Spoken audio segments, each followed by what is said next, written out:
प्रिय दर्शक बंधु, क्या आपने कभी यह सुना है कि मंगलवार के दिन देवाधिदेव महादेव की यह पावन कथा यदि सच्ची श्रद्धा, नियम और विश्वास के साथ सुन ली जाए तो जीवन के गहरे से गहरे दुख, दरिद्रता, अकाल मृत्यु का भय, रोग और दुर्भाग्य के अवरोध धीरे धीरे स्वयं भस्म होने लगते हैं। प्रिय दर्शक बंधु, आज का यह मंगलवार कोई साधारण दिन नहीं है। मंगल का अर्थ ही है कल्याण, और भगवान शिव तो स्वयं संपूर्ण जगत के कल्याणकारी हैं।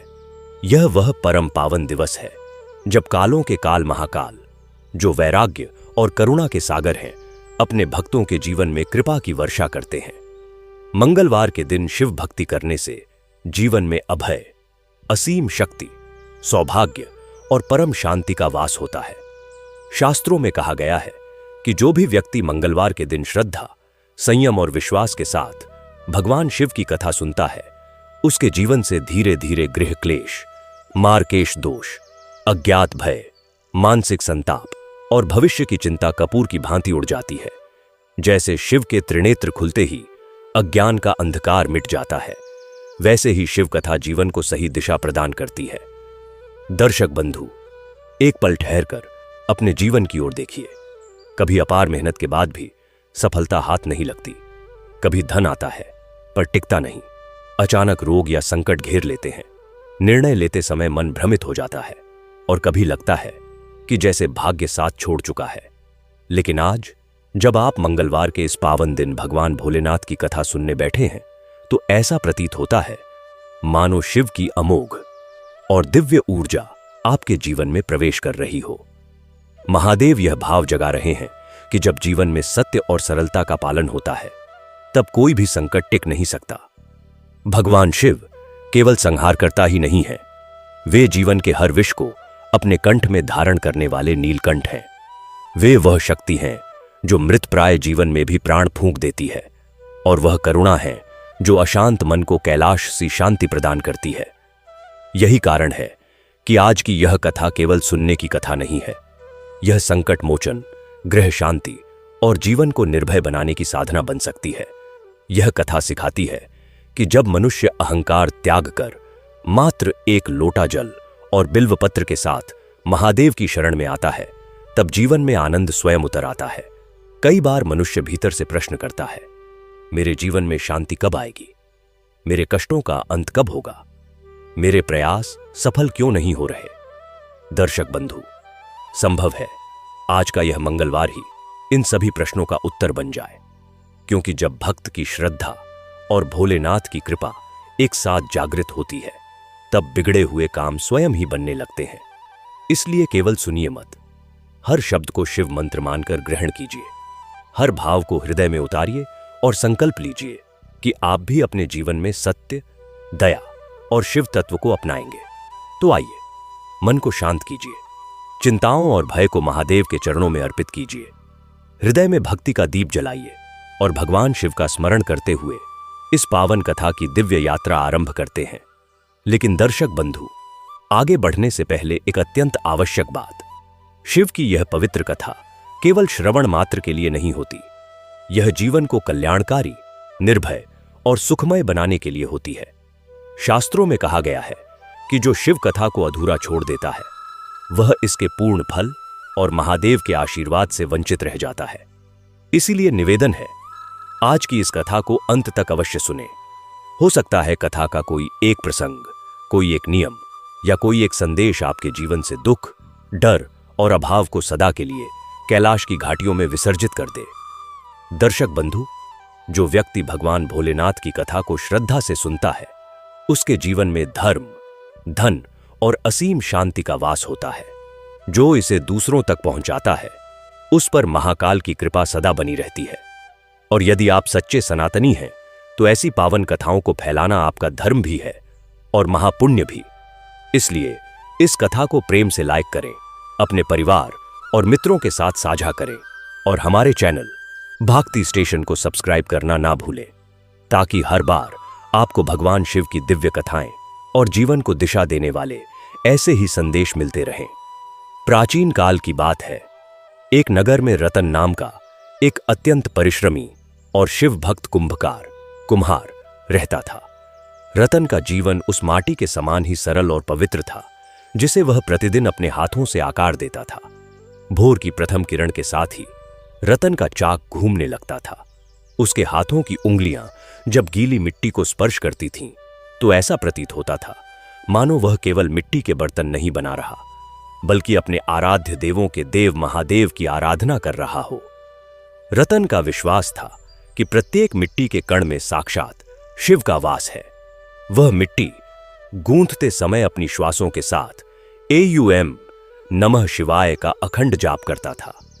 उसके बर्तन भले ही बहुत अधिक चमकीले न हों, परंतु उनमें एक ऐसी सौंधी सुगंध और दृढ़ता होती थी जो केवल सच्चे श्रम और निष्ठा से ही प्राप्त की जा सकती है। रतन के माथे से टपकता पसीना जब उस माटी में मिलता तो वह उस पात्र को जीवंत कर देता था। वहीं दूसरी ओर उसी नगर के मुख्य बाजार में जग्गू नाम का एक अत्यंत अहंकारी और धन लोलुप व्यापारी रहता था। जग्गू के पास बड़े यंत्र थे जिनसे वह हजारों की संख्या में मिट्टी के बर्तन अत्यंत अल्प समय में तैयार करवा लेता था। उसके यंत्रों द्वारा बनाए गए पात्र बाहर से अत्यंत चमकीले, रंगीन और आकर्षक दिखाई देते थे, परंतु उनके भीतर वह शक्ति और शीतलता नहीं थी जो रतन के हाथों से बने बर्तनों में होती थी। जग्गू का हृदय छल कपट और ईर्ष्या के घने अंधकार से भरा हुआ था। उसे अपने वैभव और स्वर्ण मुद्राओं पर भयंकर अभिमान था। वह अक्सर रतन की दरिद्रता का उपहास उद्धाता और उसे नीचा दिखाने का कोई अवसर नहीं छोड़ता था। एक दोपहर जब रतन अपने पुराने चाक पर बैठा अत्यंत तन्मयता से एक बढ़धा कलश गा रहा था, जग्गू अपने रेशमी वस्त्रों को संभालता हुआ वहां से गुजरा। रतन के धूल और कीचड़ से सने शरीर को देखकर जग्गू ने एक क्रूर अट्टहास किया और उपहासपूर्ण स्वर में बोला, अरे ओ रतन, तू सारा जीवन इसी कीचड़ और मिट्टी में ही सना रहेगा। देख मेरी ओर, मेरे यंत्रों ने मुझे नगर का सबसे धनी व्यक्ति बना दिया है। मेरी तिजोरियां स्वर्ण मुद्राओं से लबालब भरी हैं और तेरे हाथ हमेशा इस गंदी मिट्टी में लिपटे रहते हैं। तेरी यह अंधी शिव भक्ति तुझे 2 वक्त का भरपेट भोजन भी नहीं दे सकती। त्याग दे इस पुराने चाक को और मेरी शरण में आ जा, शायद तुझे कुछ सुख मिल सके। रतन ने अपना चाक नहीं रोका, न ही उसके मुख पर कोई क्रोध का भाव आया। उसने अत्यंत शांत और करुणा भरे नेत्रों से जग्गू की ओर देखा और अत्यंत सौम्य स्वर में कहा, हे सेठ, मुझे अपनी इस माटी और अपने इस श्रम पर गर्व है। यह मिट्टी मेरे लिए अपवित्र नहीं, बल्कि साक्षात महादेव का रूप है। आप स्वर्ण को सुख मानते हैं, परंतु मुझे इस चाक की घूर्णन गति में ब्रह्मांड का सत्य दिखाई देता है। मेरे महादेव मेरी मेहनत और मेरे पसीने की एक एक बूंद का हिसाब रखते हैं। मुझे आपसे कोई ईर्ष्या नहीं है, क्योंकि जो संतोष मुझे AUM नमः शिवाय के जाप में मिलता है, वह आपकी स्वर्ण मुद्राओं में कदापि नहीं मिल सकता। रतन के इन शांत वचनों ने जग्गू के अहंकार को भीतर तक झकझोर दिया, परंतु उसने अपनी ग्लानि को क्रोध में बदल लिया और वहां से दहाता हुआ चला गया। समय अपनी गति से निरंतर प्रवाहित होता रहा। कुछ समय पश्चात नगर में एक अत्यंत विशाल और पावन महोत्सव आने वाला था। यह महोत्सव महादेव के पूजन का महापर्व था, जिसमें नगर की प्रत्येक झोपड़ी और प्रत्येक महल में पवित्र जल भरने के लिए मिट्टी के कलशों की आवश्यकता होती थी। रतन ने इस पावन अवसर के लिए पिछले कई महीनों से दिन रात एक कर दिए थे। वह भूखा रहा, उसकी नींदें उड़ गईं, परंतु उसने अत्यंत पवित्रता के साथ सैकड़ों मिट्टी के कलश और पात्र तैयार किए थे। उसने प्रत्येक कलश को बनाते समय महादेव से यही प्रार्थना की थी कि ये पात्र जिस भी भक्त के घर जाएं, वहां सुख और शांति का वास हो। जग्गू के भीतर लालच का विष उफान मार रहा था। उसे भय था कि यदि रतन के बर्तन बाजार में आ गए तो उसके यंत्रों द्वारा बनाए गए बेजान और केवल बाहरी चमक वाले पात्रों को कोई नहीं खरीदेगा। जग्गू चाहता था कि इस महोत्सव का सारा लाभ केवल उसे ही प्राप्त हो। उसने एक अत्यंत घृणित और कायरतापूर्ण योजना बनाई। महोत्सव से ठीक एक रात पहले, जब पूरा नगर गहरी निद्रा में मग्न था, जग्गू दबे पांव रतन के कार्यस्थल पर पहुंचा। वहां हजारों की संख्या में रतन द्वारा बनाए गए अत्यंत सुंदर और पवित्र कलश पंक्तिबद्ध रखे हुए थे। जग्गू ने अपने साथ लाए हुए एक पात्र से अत्यंत दूषित, काला और दुर्गंधयुक्त जल उन सभी बर्तनों पर फेंकना प्रारंभ कर दिया। वह चाहता था कि रतन के बर्तनों पर ऐसे भद्दे धब्बे पड़िए क्या डाए कि कोई उन्हें स्पर्श करना भी स्वीकार न करे। जग्गू ने अपनी इस नीचता को पूर्ण किया और मन ही मन अपनी विजय पर मुस्कुराता हुआ वहां से चला गया। भोर होते ही जब रतन अपनी दैनिक पूजा समाप्त कर अपने कार्यस्थल पर पहुंचा तो उसके नेत्र सजल हो गए। उसकी महीनों की तपस्या और श्रम को किसी ने विषैली दृष्टि से दूषित कर दिया था। उसके पवित्र कलशों पर काले और घृणित धब्बे पुडुडटे हुए थे। रतन फूट फूट कर रोने लगा। उसे अपने परिश्रम की हानि का उतना दुख नहीं था जितना इस बात का था कि शिव भक्तों के लिए बनाए गए ये पात्र अब पूजन के योग्य नहीं रहे। वह भूमि पर बैठ गया और रुंधे हुए कंठ से पुकारने लगा, हे महादेव, हे नीलकंठ, क्या मेरे श्रम में कोई त्रुटि रह गई थी? क्या मेरी भक्ति में इतना छल आ गया था कि मेरे पात्र आज अपवित्र हो गए? परंतु रतन साधारण मनुष्य नहीं था। उसने अपनी आंखों के आंसू पोंछे और उसे स्मरण आया कि महादेव स्वयं विषपान करके संसार को अमृत प्रदान करते हैं। उसने दृढ़ निश्चय किया कि वह इन पात्रों को पुनः स्वच्छ करेगा। वह एयूएम नमः शिवाय का अखंड और तीव्र जाप करने लगा।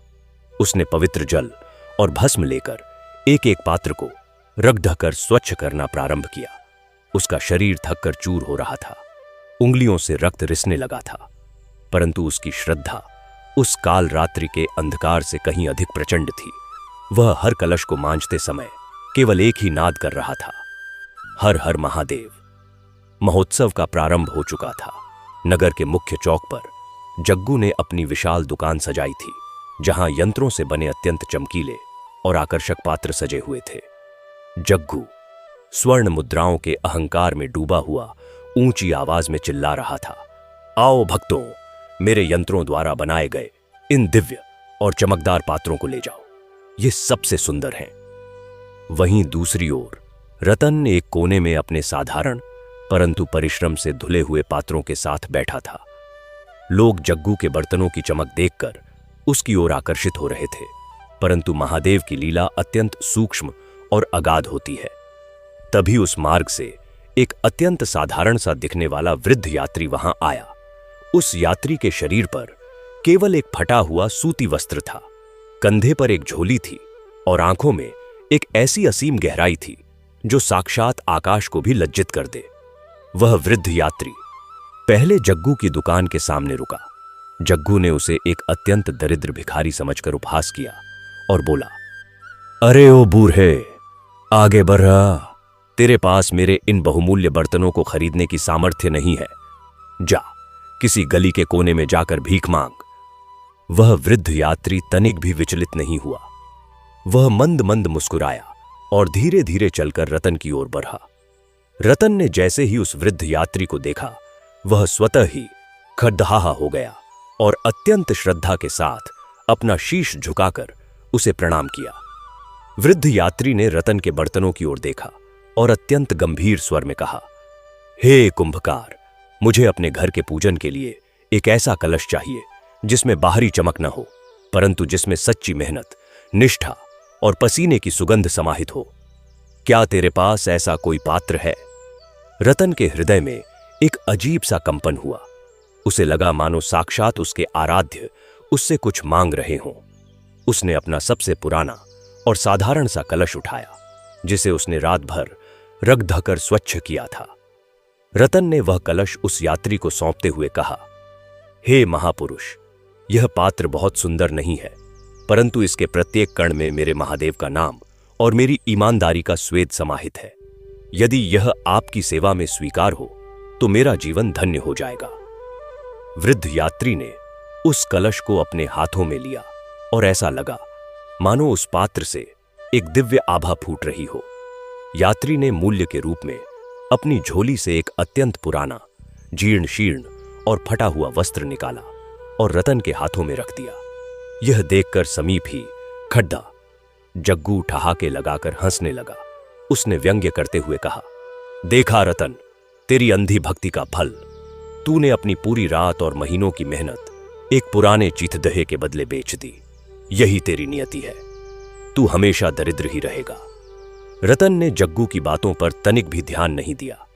उसने उस फटे हुए वस्त्र को महादेव का प्रसाद मानकर अत्यंत आदर के साथ अपने मस्तक से लगाया।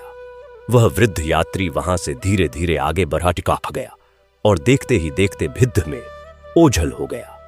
रतन ने जैसे ही अपनी झोली में उस फटे हुए वस्त्र को खोलकर देखा, उसके रोंगटे खड़े हो गए और उसके मुख से एक चीख निकल गई, हर हर महादेव।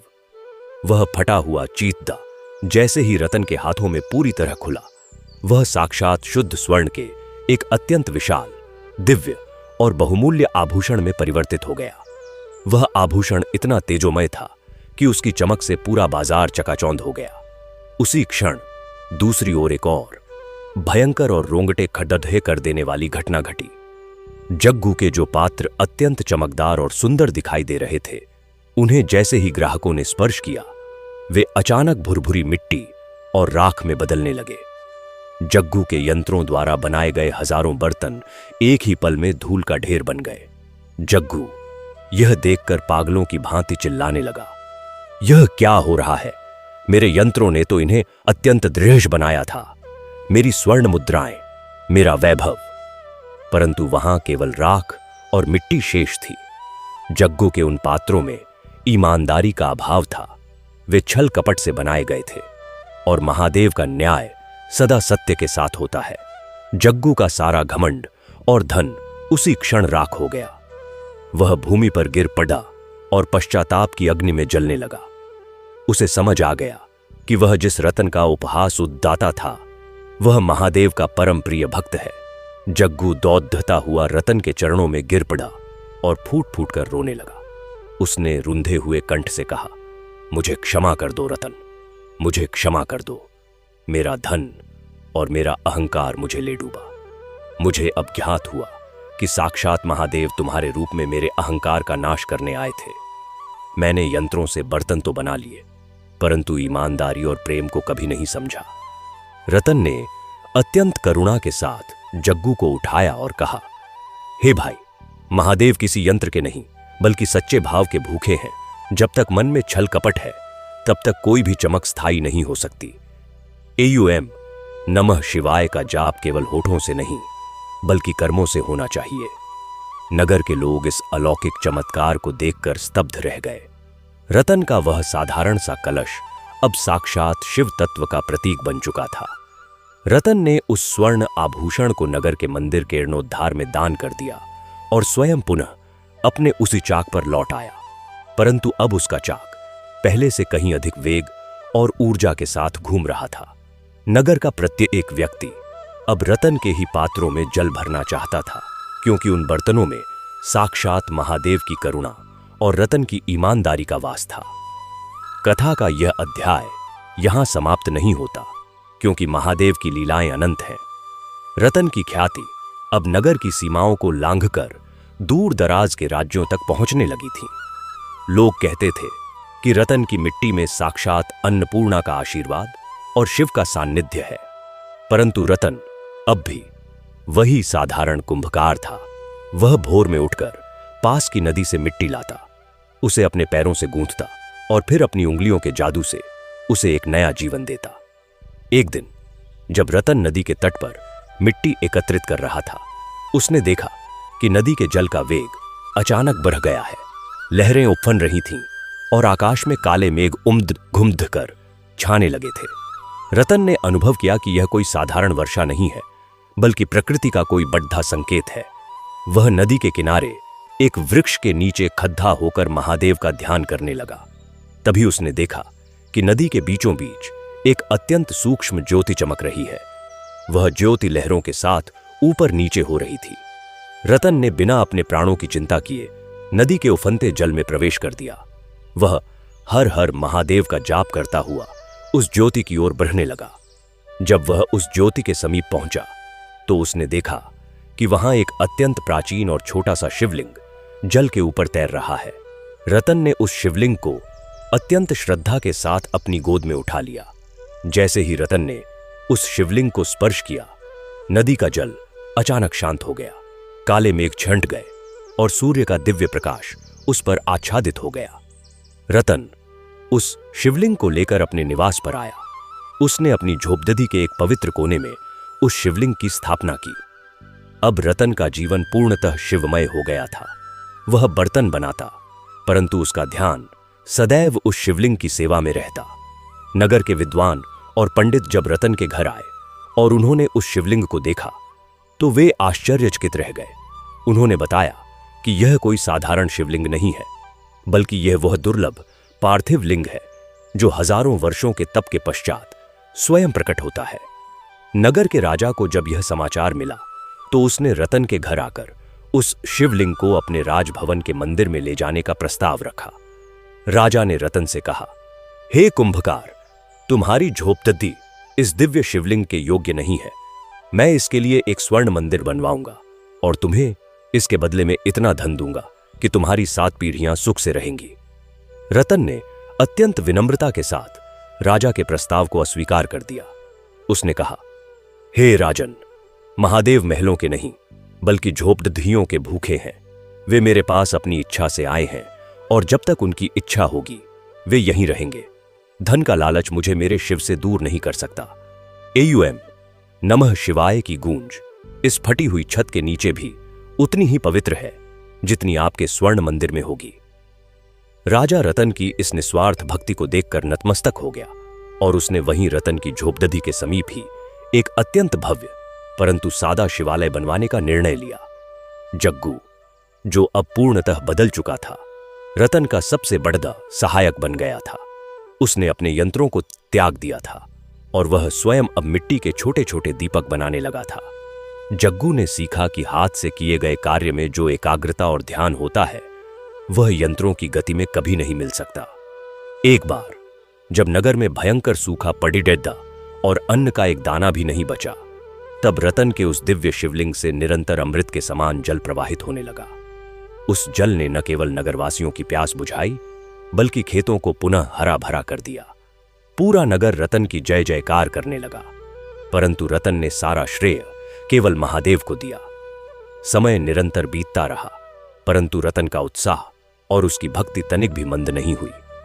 अब वह वृद्ध हो चला था, उसके हाथ कांपने लगे थे, परंतु जब वह चाक पर बैठता था तो उसका शरीर एक युवक की भांति ऊर्जावान हो जाता था। एक रात्रि जब रतन अपने अंतिम कलश को अंतिम रूप दे रहा था, उसे अनुभव हुआ कि उसकी कोठरी एक अत्यंत दिव्य और अलौकिक सुगंध से भर गई है। उसने अपनी आंखें बंद कीं और साक्षात महादेव को अपने सामने खड़ा पाया। महादेव का वह स्वरूप इतना मनोरम था कि रतन की वाणी अवरुद्ध हो गई। महादेव ने मंद मंद मुस्कुराते हुए कहा, हे रतन, तेरे पसीने और तेरी ईमानदारी ने मुझे कैलाश छोड़ ढकर यहां आने पर विवश कर दिया है। तूने मिट्टी को जो आकार दिया वह वास्तव में मेरी ही सेवा थी। मांग, आज तू जो भी मांगेगा मैं तुझे प्रदान करूंगा। रतन की आंखों से प्रेमाश्रु बहने लगे। उसने महादेव के चरणों में अपना मस्तक रखा और रुंधे गले से कहा, हे प्रभु, मुझे न मोक्ष चाहिए, न स्वर्ग और न ही कोई सुख। मुझे तो बस इतना वरदान दीजिए कि मैं जब भी जन्म लूं आपके चरणों की धूल बनकर इस माटी में समाहित रहूं और इसी प्रकार आपके भक्तों की सेवा करता रहूं। महादेव रतन की इस निस्वार्थ मांग को सुनकर अत्यंत प्रसन्न हुए और उन्होंने उसे अपनी शाश्वत भक्ति का वरदान दिया। रतन की कथा नगर के कण कण में गूंजने लगी। आज भी लोग कहते हैं कि यदि मन में अटूट विश्वास हो और कर्म में ईमानदारी हो तो साक्षात महादेव भी एक साधारण कुंभकार के चाक को घुमाने के लिए स्वयं चले आते हैं। रतन का वह चाक आज भी उस स्थान पर सुरक्षित है और लोग कहते हैं कि आज भी शिवरात्रि की पावन रात्रि को वहां से एयूएम नमः शिवाय का अत्यंत सूक्ष्म नाद सुनाई देता है। कथा का प्रवाह अबुसोर मुद्दता है, जहां छल कपट का एक और अत्यंत सूक्ष्म जाल बुना जा रहा था। नगर के समीप ही एक अन्य राज्य था, जहां के शासक को अपनी वास्तुकला और भव्य प्रासादों पर अत्यंत गर्व था। उस राजा ने निर्णय लिया कि वह विश्व का सबसे ऊंचा और भव्य शिव मंदिर बनवाएगा। उसने घोषणा की कि इस मंदिर के निर्माण में केवल स्वर्ण, रजत और बहुमूल्य रत्नों का ही प्रयोग होगा। राजा ने आर्यावर्त के सबसे कुशल वास्तुकारों को बुलाया और आदेश दिया कि वे एक ऐसा मंदिर निर्मित करें जिसे देखकर स्वयं देवता भी विस्मित हो जाएं। परंतु इस मंदिर के निर्माण के पीछे राजा की कोई भक्ति नहीं थी, बल्कि उसका उद्देश्य अन्य राज्यों को अपनी शक्ति और वैभव का परिचय देना था। मंदिर के निर्माण के लिए हजारों मजदूरों को बलपूर्वक काम पर लगाया गया। उन्हें समय पर भोजन नहीं दिया जाता था और कोढ़ों की मार के भय से उनसे दिन रात पत्थर ढुलवाए जाते थे। राजा चाहता था कि मंदिर का शिखर बादलों को स्पर्श करे। जब रतन को इस मंदिर के निर्माण की कथा ज्ञात हुई तो वह अत्यंत व्यथित हुआ। उसने सोचा कि जहां मजदूरों के आंसुओं और रक्त की नींव होगी, वहां महादेव कैसे निवास कर सकते हैं। रतन उस राज्य की ओर निकल पड़ा। जब वह वहां पहुंचा तो उसने देखा कि हजारों की संख्या में मजदूर त्राही त्राही कर रहे थे। मंदिर की संरचना अत्यंत भव्य थी, परंतु वहां की वायु में केवल संताप और पीड़ा व्याप्त थी। राजा ने आदेश दिया था कि मंदिर के गर्भगृह के लिए एक अत्यंत विशाल और चमकदार मिट्टी का पात्र बनाया जाए, जिसमें अभिषेक का पवित्र जल रखा जाएगा। राज्य के सभी बड़े कुंभकारों ने प्रयास किया, परंतु वे उस विशालता और चमक को प्राप्त नहीं कर पा रहे थे जो राजा को चाहिए थी। अंततः राजा के गुप्तचरों ने रतन के विषय में बताया। रतन को राज दरबार में बुलाया गया। राजा ने रतन से कहा, हे कुंभकार, मैंने सुना है कि तुम्हारी कला अद्वितीय है। मैं चाहता हूं कि तुम मेरे इस स्वर्ण मंदिर के लिए सबसे विशाल और सुंदर जलाभिषेक पात्र तैयार करो। यदि तुम सफल हुए तो मैं तुम्हें स्वर्ण मुद्राओं से तौल दूंगा, परंतु यदि विफल हुए तो तुम्हें आजीवन कारावास भोगना होगा। रतन ने अत्यंत शांत भाव से राजा की ओर देखा और कहा, हे राजन, पात्र मैं अवश्य बनाऊंगा, परंतु मेरी एक शर्त है। पात्र के निर्माण के समय वहां कोई कोढ़ा नहीं चलेगा, किसी मजदूर का अपमान नहीं होगा और वहां केवल हर हर महादेव का नाद होगा। यदि आप शांति और प्रेम का वातावरण दे सकें, तभी वह पात्र महादेव की सेवा के योग्य बनेगा। राजा ने अहंकारवश रतन की शर्त मान ली, क्योंकि उसे केवल उस पात्र से प्रयोजन था। रतन ने उस राज्य की मिट्टी को अपने हाथों में लिया। उसने देखा कि वह मिट्टी अत्यंत रूखी और कठोर थी। रतन ने उस मिट्टी में अपने आंसुओं और गंगाजल को मिलाया। वह दिन रात उस पात्र को ग्रहणे में लग गया। वहां के मजदूर भी रतन के साथ एयूएम नमः शिवाय का जाप करने लगे। धीरे धीरे वहां का वातावरण बदलने लगा। जो मजदूर पीड़ा में थे, उन्हें रतन के सान्निध्य में एक अद्भुत शांति का अनुभव हुआ। जब वह पात्र तैयार हुआ तो वह दिखने में अत्यंत साधारण और मिट्टी के रंग का था। राजा जब उसे देखने आया तो वह भयंकर क्रोध से भर गया। उसने कहा, यह क्या है? मैंने स्वर्ण के समान चमकने वाला पात्र मांगा था और तूने यह साधारण मिट्टी का गधोहा का थमा दिया। क्या तूने मेरा उपहास करने का दुस्साहस किया है? रतन ने उत्तर दिया, महाराज, यह पात्र अभी अपूर्ण है। इसका वास्तविक रूप तब प्रकट होगा जब इसमें महादेव के अभिषेक का जल भरा जाएगा। राजा ने क्रोध में आकर आदेश दिया कि तुरंत अभिषेक प्रारंभ किया जाए। जैसे ही उस साधारण से दिखने वाले पात्र में जल भरा गया, एक चमत्कारिक घटना घटी। पात्र के भीतर से एक अत्यंत तीव्र ज्योति प्रस्फुटित हुई और वह मिट्टी का पात्र साक्षात नीलमणि के समान चमकने लगा। उस पात्र से एक ऐसा स्वर निकलने लगा मानो स्वयं सामवेद की रचाएं गूंज रही हों। राजा यह देखकर स्तब्ध रह गया, परंतु उसकी परीक्षा अभी शेष थी। जैसे ही राजा ने उस पात्र को स्पर्श किया, पात्र से एक अत्यंत तीव्र ऊर्जा निकली और राजा भूमि पर गिर पड़ा। राजा को अनुभव हुआ मानो उसे हजारों सूर्य जला रहे हों। उसे उन हजारों मजदूरों की पीड़ा, उनकी भूख और उनके आंसुओं का साक्षात दर्शन हुआ, जिनके बल पर उसने वह मंदिर बनवाया था। राजा भय से कांपने लगा। उसे समझ आ गया कि वह जिस वैभव का प्रदर्शन कर रहा था, वह महादेव की दृष्टि में केवल धूल के समान है। उसने रतन के चरणों में गिरकर क्षमा मांगी।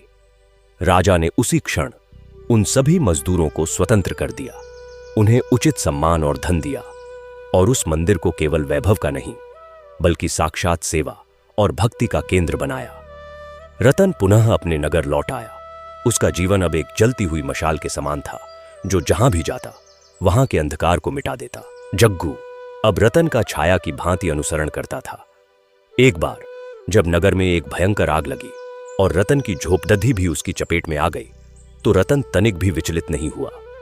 वह उस धधकती अग्नि के बीच भी शांत बैठा महादेव का जाप कर रहा था।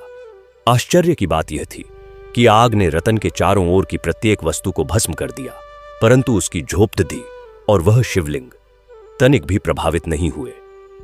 नगरवासी इसे महादेव का प्रत्यक्ष चमत्कार मानते थे। रतन के पास अब कुछ भी नहीं था, परंतु वह संसार का सबसे सुखी व्यक्ति था। वह कहता था, जिसके पास महादेव का नाम है उसे किसी अन्य धन की क्या आवश्यकता। रतन ने सिखाया कि ईमानदारी और मेहनत केवल आजीविका के साधन नहीं है, बल्कि वे स्वयं में एक महान साधना है। धीरे धीरे रतन की वृद्धावस्था और अधिक बढ़ने लगी। उसने अपने अंतिम समय में जग्गू को बुलाया और कहा, मेरे भाई, यह चाक और यह मिट्टी अब तुम्हारी धरोहर है। याद रखना, जब भी मिट्टी को स्पर्श करो तो अपने मन के सारे विकारों को बाहर छोड़ देना। माटी तभी सोना बनती है जब उसे ग्रहणे वाला हृदय कांच के समान साफ हो।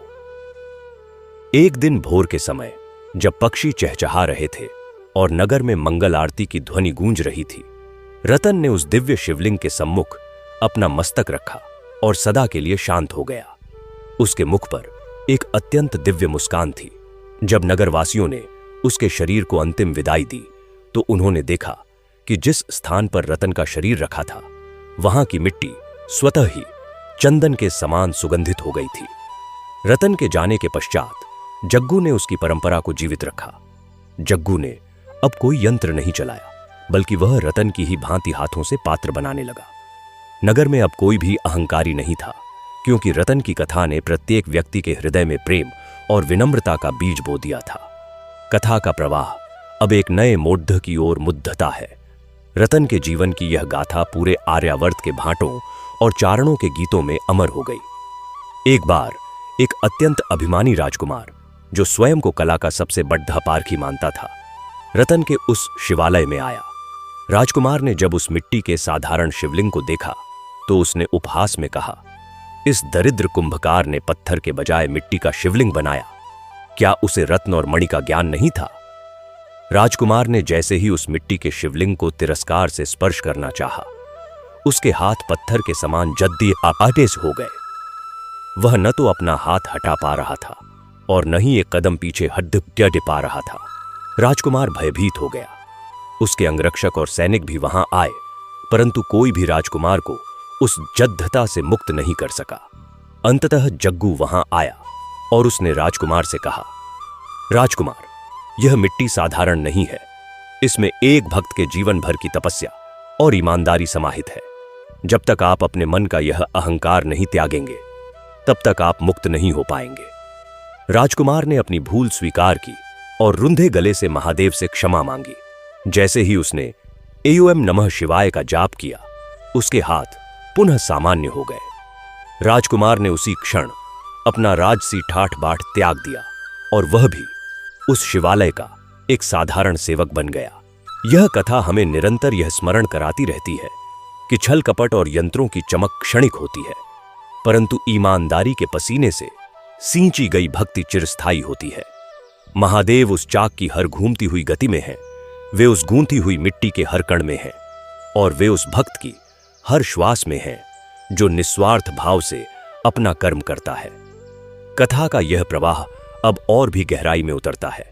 रतन की मृत्यु के कई वर्षों पश्चात भी उस नगर में एक अद्भुत परंपरा का जन्म हुआ। प्रत्येक वर्ष महोत्सव के समय नगर का सबसे धनी व्यक्ति और सबसे निर्धन व्यक्ति मिलकर एक मिट्टी का कलश बनाते थे। यह इस बात का प्रतीक था कि महादेव की दृष्टि में कोई छोटा या बड़ा नहीं है। एक बार उस नगर पर एक शत्रु राजा ने आक्रमण कर दिया। वह राजा अत्यंत क्रूर और विध्वंसक था। उसने नगर के प्राचीरों को तोड़ ढक दिया और मंदिरों को नष्ट करना प्रारंभ कर दिया। जब वह उस साधारण से दिखने वाले रतन के शिवालय के पास पहुंचा, तो उसने देखा कि वहां कोई स्वर्ण या रत्न नहीं है।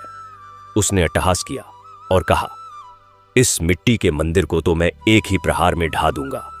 शत्रु राजा ने जैसे ही अपनी गदा उस शिवालय पर चलाई, एक अत्यंत भयंकर गर्जना हुई। शिवालय के भीतर से हजारों की संख्या में मिट्टी के पात्र स्वतः ही बाहर निकलने लगे। वे पात्र हवा में उद्धते हुए शत्रु सैनिकों से टकराने लगे। प्रत्येक पात्र से हर हर महादेव का नाद निकल रहा था। शत्रु राजा और उसके सैनिक इस अलौकिक दृश्य को देखकर भयभीत होकर भाग के ढहे हुए। नगरवासियों ने अनुभव किया कि रतन भले ही शरीर से वहां नहीं था, परंतु उसकी भक्ति आज भी नगर की रक्षा कर रही थी। नगर के बाजारों में आज भी जब कुंभकार अपने चाक पर बैठते हैं तो वे रतन का स्मरण अवश्य करते हैं। वे जानते हैं कि यदि वे अपने कार्य में पूर्ण ईमानदारी रखेंगे तो साक्षात महादेव उनके सहायक बनकर खड़े रहेंगे। जग्गू ने अपनी वृद्धावस्था तक हजारों शिष्यों को यह विद्या सिखाई कि मिट्टी को आकार कैसे दिया जाता है और मन को शिव या चिर में कैसे लगाया जाता है। एक बार एक छोटा बालक जग्गू के पास आया और उसने पूछा, गुरुदेव, क्या महादेव सचमुच मिट्टी के बर्तन खरीदने आते हैं? जग्गू की आंखों में आंसू आ गए और उसने उस बालक को गोद में उठाकर कहा, पुत्र, महादेव बर्तन खरीदने नहीं, बल्कि वे तो उस भक्त को खरीदने आते हैं जो अपने पसीने से उन बर्तनों को सींचता है। वे तो प्रेम के भूखे हैं और जो उन्हें प्रेम दे देता है वे स्वयं उसके दास बन जाते हैं। कथा के इस अविरल प्रवाह में अब उस क्षण का वर्णन आता है जब जग्गू का भी अंतिम समय निकट आया। जग्गू ने अपने शिष्यों से कहा कि उसे रतन की उसी झोपड़ी के समीप ले जाया जाए। वहां उसने उस दिव्य शिवलिंग के सम्मुख बैठकर अपना शरीर त्याग दिया। कहते हैं कि उस दिन पूरे नगर में मिट्टी के पात्रों से स्वतः ही मधुर संगीत निकलने लगा था। महोत्सवों का आना जाना लगा रहा, पीढ़ियां बदलती रहीं, परंतु रतन और जग्गू की यह शिव कथा कभी पुरानी नहीं हुई। आज भी जब कोई कुंभकार अपने पसीने की बूंद को मिट्टी में गिरते देखता है तो उसे उस साधारण वृद्ध यात्री का स्मरण हो आता है जिसने एक फटे हुए वस्त्र के बदले एक भक्त का सर्वस्व स्वीकार कर लिया था।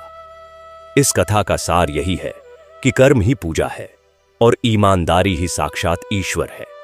छल कपट से अर्जित किया गया स्वर्ण अंततः राख में बदल जाता है, परंतु सत्य के मार्ग पर चलते हुए प्राप्त किया गया एक साधारण वस्त्र भी स्वर्ण से अधिक मूल्यवान हो जाता है। महादेव के दरबार में न्याय की तुलना सदैव संतुलित रहती है। वे देखते हैं कि पात्र को बनाने वाले के मन में क्या था। नगर के उस पुराने शिवालय में आज भी वह पार्थिव शिवलिंग विद्यमान है।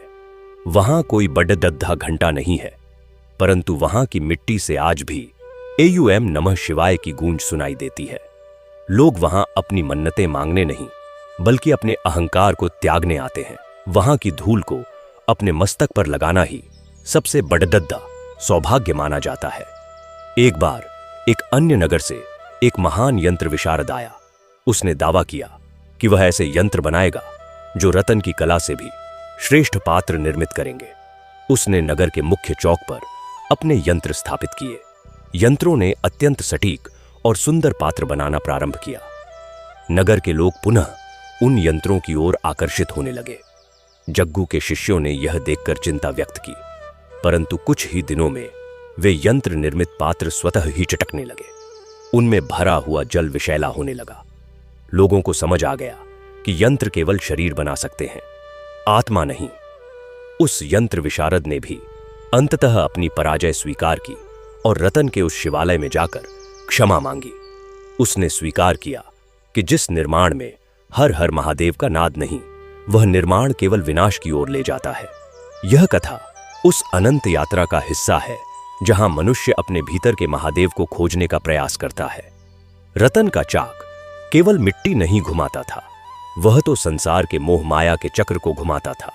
उसकी उंगलियां केवल मिट्टी के कलश को आकार नहीं देती थीं, वे तो मनुष्य की सोई हुई चेतना को आकार देती थीं। आज भी जब वर्षा ऋतु आती है और मिट्टी की सौंधी सुगंध हवा में घुलती है तो ऐसा प्रतीत होता है मानो रतन पुनः अपनी माटी को गूंथ रहा हो। महादेव के अभिषेक के लिए आज भी रतन के वंशज और उसके शिष्य ही पात्र तैयार करते हैं। उन पात्रों में जल कभी गर्म नहीं होता, क्योंकि उनमें एक भक्त के शीतल हृदय का वास होता है।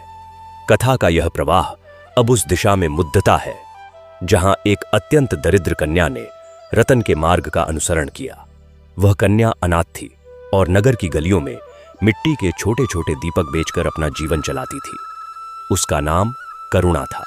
करुणा ने कभी पाठशाला का मुख नहीं देखा था, परंतु उसे रतन की कथा पूरी तरह कंठस्थ थी।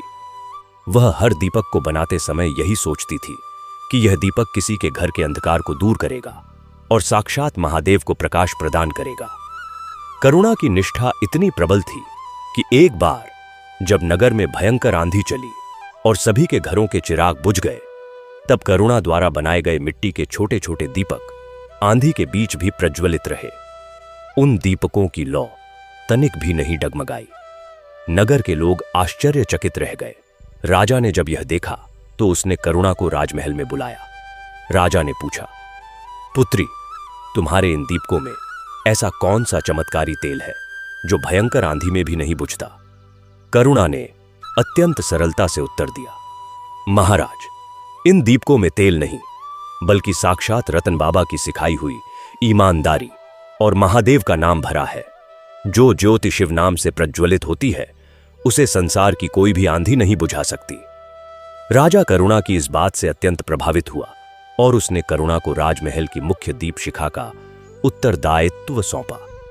करुणा ने सिखाया कि वस्तु चाहे कितनी भी छोटी क्यों न हो, यदि उसे बनाने वाले का भाव महान है तो वह वस्तु साक्षात ईश्वरीय शक्ति का रूप ले लेती है। रतन, जग्गू और करुणा की ये कथाएं अब एक ऐसी श्रृंखला बन गई थीं जो नगर के प्रत्येक नागरिक के जीवन का आधार थीं। वहां अब कोई भी व्यापारी छल कपट नहीं करता था, कोई भी धनी व्यक्ति निर्धन का उपहास नहीं उड़ाता था। पूरा नगर एक परिवार के समान हो गया था, जहां प्रत्येक व्यक्ति अपने कर्म को शिव आराधना मानता था। एक समय ऐसा आया जब नगर पर अकाल और महामारी का दोहरा संकट आन पड़ा। औषधियां काम नहीं कर रही थीं और अन्न के भंडार रिक्त हो रहे थे। तब नगर के सभी नागरिकों ने मिलकर रतन के उस शिवालय में एकत्रित होकर सामूहिक रूप से एयूएम नमः शिवाय का जाप करना प्रारंभ किया। उन्होंने मिट्टी के हजारों कलश बनाए और उनमें महादेव का अभिषेक किया। देखते ही देखते उन मिट्टी के कलशों से एक अत्यंत दिव्य औषधि उत्पन्न होने लगी। उस जल का पान करते ही रोगी स्वस्थ होने लगे और नगर के सूखे कुएं पुनः जल से भर गए। यह सामूहिक प्रार्थना और निष्काम कर्म की विजय थी। महादेव ने पुनः सिद्ध कर दिया कि वे अपने भक्तों को कभी अकेला नहीं छोड़ देते। कथा का यह प्रवाह अब और भी सूक्ष्म होता जा रहा है। रतन की झोपड़ी के स्थान पर अब एक ऐसा स्थान बन गया था जहां लोग मौन साधना करने आते थे। वहां की मिट्टी को छूते ही लोगों के मन के विकार शांत हो जाते थे। वैज्ञानिक और शोधकर्ता भी वहां आए कि आखिर इस स्थान की मिट्टी में ऐसा क्या है जो लोगों को इतना सुकून प्रदान करता है। उन्हें कोई भौतिक कारण नहीं मिला, परंतु उन्होंने अनुभव किया कि वहां की वायु में एक विशेष प्रकार का स्पंदन है। वह स्पंदन और कुछ नहीं बल्कि रतन की हजारों लाखों एयूएम नमः शिवाय की ध्वनियों का संचय था, जो उस स्थान के कण कण में समाहित हो गई थीं। नगर के राजा ने अपने अंतिम समय में अपना राजमुकुट उस शिवालय की सीढ़ियों पर रख दिया और वह भी एक साधारण कुंभकार बनकर महादेव की सेवा करने लगा। उसने कहा, जीवन भर मैंने प्रजा पर शासन किया, परंतु आज मुझे अनुभव हो रहा है कि असली आनंद तो शिव का दास बनने में है। कथा के इस अनवरत प्रवाह में अब उन शत्रुओं का वर्णन आता है जो समय समय पर नगर की शांति भंग करने का प्रयास करते रहे, परंतु रतन की वह अदृश्य शक्ति सदा नगर की ढाल बनकर खड़ी ही रही। एक बार एक नास्तिक विद्वान वहां आया और उसने रतन की कथा को केवल एक कल्पना करार दिया। उसने चुनौती दी कि यदि इस मिट्टी के शिवलिंग में शक्ति है तो यह मुझे प्रत्यक्ष प्रमाण दे। उस विद्वान ने जैसे ही शिवलिंग पर प्रहार करने के लिए अपना हाथ उठाया, उसे साक्षात रतन का वह चाक घूमता हुआ दिखाई दिया। उसे अनुभव हुआ कि वह स्वयं उस चाक पर चढ़ा हुआ है और महादेव उसे एक नया आकार दे रहे हैं। वह विद्वान घंटों तक उसी समाधि में रहा और जब उसकी आंखें खुलीं तो वह साक्षात शिव का सबसे बड़ा प्रचारक बन चुका था। उसने स्वीकार किया कि ईश्वर को तर्कों से नहीं बल्कि केवल अनुभव और श्रद्धा से ही जाना जा सकता है। नगर के बाजारों में आज भी जब कोई नया कुंभकार अपना चाक स्थापित करता है तो वह सबसे पहले रतन की समाधि पर जाकर वहां की थोड़ी सी मिट्टी लाता है। वह मिट्टी उसके चाक को संतुलन और उसके पात्रों को दृढ़ता प्रदान करती है। यह विश्वास आज भी उतना ही जीवंत है जितना प्राचीन काल में था। रतन की वह पुरानी झोपड़ी अब एक विशाल आध्यात्मिक विश्वविद्यालय का रूप ले चुकी थी, परंतु वहां का वातावरण अब भी उतना ही सादा था। वहां यंत्रों का प्रवेश वर्जित था। प्रत्येक कार्य हाथों से और शिव नाम के जाप के साथ किया जाता था।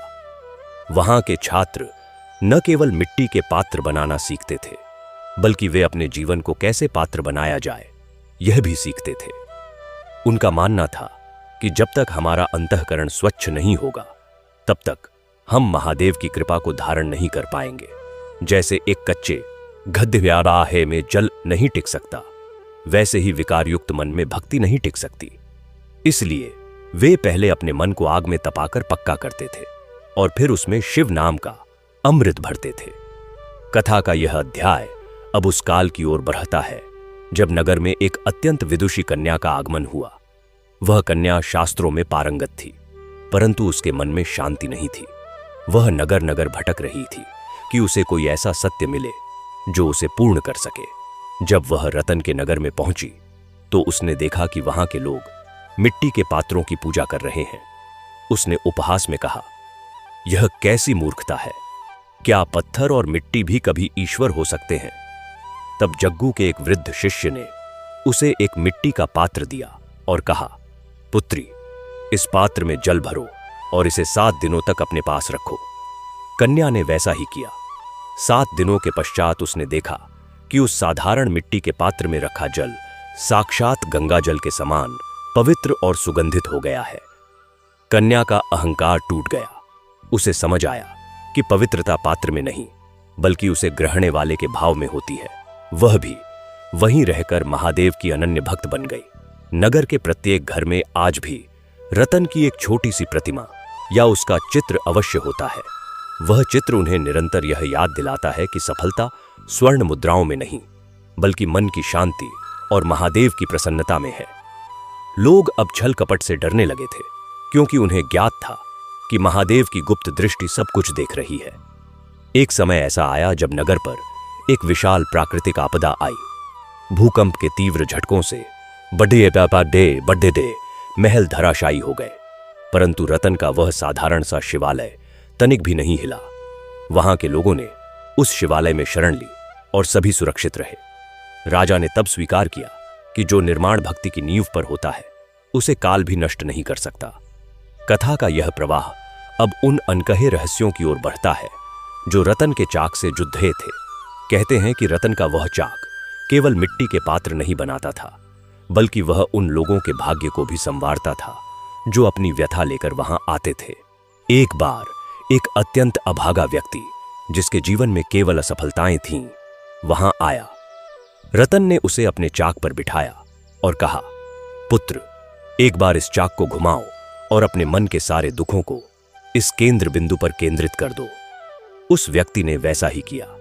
जैसे जैसे चाक घूमता गया, उसे अनुभव हुआ कि उसके मन का सारा बोझ हल्का हो रहा है। जब वह चाक से उठा तो उसके मुख पर एक नई चमक थी। वह व्यक्ति आगे चलकर एक महान संत बना। महादेव के इस न्याय की गाथा अब उस युग तक पहुंच गई थी जहां लोग मशीनों के गुलाम होने लगे थे, परंतु रतन के इस नगर ने अपनी मौलिकता कभी नहीं खोई। वे जानते थे कि हाथ का श्रम मनुष्य को प्रकृति से जोड़ता है, जबकि यंत्र उसे प्रकृति से दूर ले जाते हैं। इसीलिए उन्होंने सदैव मानवीय स्पर्श को प्राथमिकता दी। एक बार एक विदेशी व्यापारी ने नगर के सभी कुंभकारों को खरीदने का प्रयास किया। उसने उन्हें बहुत बड़े ध्येय प्रलोभन दिए, परंतु एक भी कुंभकार अपनी माटी छोड़ देने को तैयार नहीं हुआ। उन्होंने कहा, हमारा यह चाक हमारे लिए सुदर्शन चक्र के समान है और यह मिट्टी हमारे लिए साक्षात भस्म है। हम अपनी आत्मा का सौदा नहीं कर सकते। वह व्यापारी आश्चर्यचकित रह गया कि इस युग में भी ऐसे लोग हैं जिन्हें धन विचलित नहीं कर सकता। रतन की इस अमर कथा का संदेश विश्व के प्रत्येक के एक कोने में पहुंचने लगा। लोग सीखने लगे कि कैसे एक साधारण कार्य को भी महान बनाया जा सकता है। महादेव की वह अहेतु की कृपा रतन के माध्यम से संपूर्ण मानवता पर बरस रही थी। कथा का प्रवाह अब और भी सघन होता जा रहा है। रतन के शिवालय के समीप एक पवित्र वन विकसित हो गया था। वहां के पक्षी भी हर हर महादेव का नाद करते थे। वहां के सरोवर का जल कभी सूखता नहीं था। लोग दूर दूर से वहां की पवित्र वायु का सेवन करने आते थे। राजा ने उस वन को सुरक्षित घोषित कर दिया था। एक बार एक अहंकारी शिकारी उस वन में शिकार करने के उद्देश्य से प्रविष्ट हुआ। उसने जैसे ही एक मृग पर बाण छोड़ दा, उसका बाण हवा में ही मिट्टी के एक छोटे से कलश में परिवर्तित हो गया। शिकारी स्तब्ध रह गया। उसने पुनः प्रयास किया, परंतु हर बार उसका शस्त्र मिट्टी का पात्र बन जाता था। शिकारी ने हार मान ली और उसने उस मृग का पीछा करना छोड़ दिया। मृग उसे सीधा रतन के शिवालय तक ले गया। वहां पहुंचकर शिकारी को अपने क्रूर कृत्यों पर अत्यंत पश्चाताप हुआ। उसने अपना धनुष बाण वहीं त्याग दिया और वह भी अहिंसा और भक्ति के मार्ग पर चल पड़ा। उसने सीखा कि जीवन लेना सरल है, परंतु जीवन को संवारना महादेव की कला है। नगर के विद्यालयों में बच्चों को सबसे पहले रतन की यह गाथा सुनाई जाती थी। उन्हें सिखाया जाता था कि शिक्षा केवल अंक प्राप्त करने के लिए नहीं, बल्कि चरित्र निर्माण के लिए है। वे रतन को अपना आदर्श मानते थे। वहां के छात्र कभी झूठ नहीं बोलते थे और सदा दूसरों की सहायता के लिए तत्पर रहते थे। महादेव की वह दिव्य छाया उस नगर पर सदैव बनी रही। जग्गू के उत्तराधिकारियों ने रतन के सिद्धांतों को कभी नहीं छोड़ दा। उन्होंने पात्रों के निर्माण के साथ साथ समाज के निर्माण पर भी बल दिया।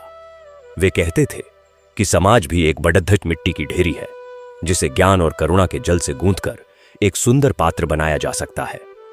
कथा का यह अविरल प्रवाह अब उस कालखंड की ओर मुद्दता है जहां एक बार पुनः छल कपट ने अपना मस्तक उठाने का प्रयास किया। एक अत्यंत धूर्त मंत्री ने राजा को भ्रमित कर दिया और राज्य में पुनः यंत्रों का वर्चस्व स्थापित करने का प्रयास किया। उसने कुंभकारों पर भारी कर लगा दिया।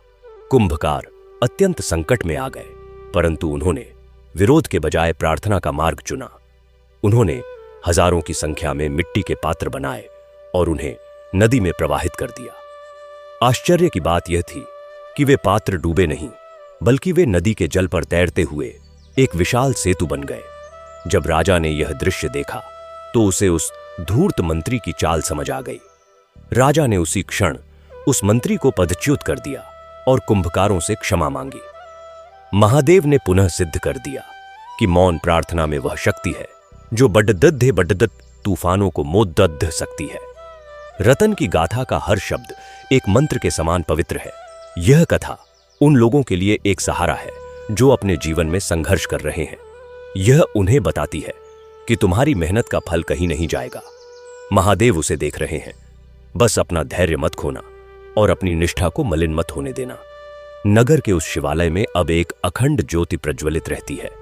लोग कहते हैं कि वह ज्योति रतन के उसी पसीने से जलती है जो उसने महादेव की सेवा में बहाया था। वहां आने वाला प्रत्येक भक्त अपने साथ उस स्थान की थोड़ी सी मिट्टी ले जाता है, जिसे वह अपने घर के मंदिर में रखता है। वह मिट्टी उसे सदा सत्य के मार्ग पर चलने की प्रेरणा देती है। कथा का प्रवाह अब और भी अलौकिक होता जा रहा है। एक बार एक अत्यंत वृद्ध साधु वहां आए और उन्होंने बताया कि उन्होंने साक्षात रतन को सूक्ष्म रूप में उस चाक पर काम करते हुए देखा है। उन्होंने कहा कि रतन आज भी वहां आने वाले सच्चे मजदूरों का मार्गदर्शन करता है। जब भी कोई कुंभकार किसी समस्या में होता है तो उसे स्वप्न में रतन का दर्शन होता है और उसकी समस्या सुलझ जाती है। महादेव की यह असीम अनुकंपा रतन के माध्यम से संपूर्ण जगत में फैल रही थी। लोग अब मशीनों के बजाय अपने हाथों पर विश्वास करने लगे थे। उन्होंने सीखा कि हाथ केवल काम करने के लिए नहीं, बल्कि प्रार्थना करने और दूसरों की सेवा करने के लिए भी हैं। नगर की गलियों में आज भी शाम के समय बच्चे एकत्रित होकर रतन के भजनों का गान करते हैं। उन भजनों में एक ऐसी शक्ति है जो पूरे नगर के वातावरण को सकारात्मकता से भर देती है। वहां का कोई भी व्यक्ति दुखी नहीं रहता, क्योंकि उन्हें ज्ञात है कि महादेव उनके साथ हैं। इस कथा का प्रवाह अब उस अंतिम सत्य की ओर बढ़ रहा है जहां आत्मा परमात्मा से मिलती है। रतन का जीवन एक ऐसा पुल था जिसने दरिद्रता को दिव्यता से जोड़ दिया। उसने दिखाया कि कैसे एक साधारण मिट्टी का गड्ढा भी साक्षात ईश्वर का निवास स्थान बन सकता है। महादेव के न्याय की चक्की भले ही धीरे चलती हो, परंतु वह पिसती अत्यंत बारीक है। जग्गू का अहंकार जब भस्म हुआ, तभी उसकी वास्तविक उन्नति हुई। इसलिए अहंकार का नाश भी एक प्रकार की कृपा ही है। महादेव अपने भक्तों को अहंकार के बोझ से मुक्त करने के लिए कभी कभी कठोर परीक्षाएं भी लेते हैं। नगर के उस शिवालय में आज भी वह फटा हुआ वस्त्र सुरक्षित है जो उस वृद्ध यात्री ने रतन को दिया था। वह वस्त्र अब स्वर्ण का आभूषण नहीं बल्कि एक दिव्य प्रकाश का पुंज बन गया है। जो भी उस वस्त्र का दर्शन करता है उसकी सारी चिंताएं समाप्त हो जाती हैं। राजा ने उस वस्त्र के लिए एक विशेष कक्ष बनवाया है जहां केवल शुद्ध हृदय वाले ही प्रवेश कर सकते हैं। रतन की यह कथा केवल भूतकाल की नहीं बल्कि यह वर्तमान और भविष्य के लिए भी उतनी ही प्रासंगिक है। यह हमें सिखाती है कि हम चाहे किसी भी क्षेत्र में हों, यदि हम अपने कार्य को महादेव की सेवा मानकर करेंगे तो हमें कभी किसी संकट का भय नहीं होगा।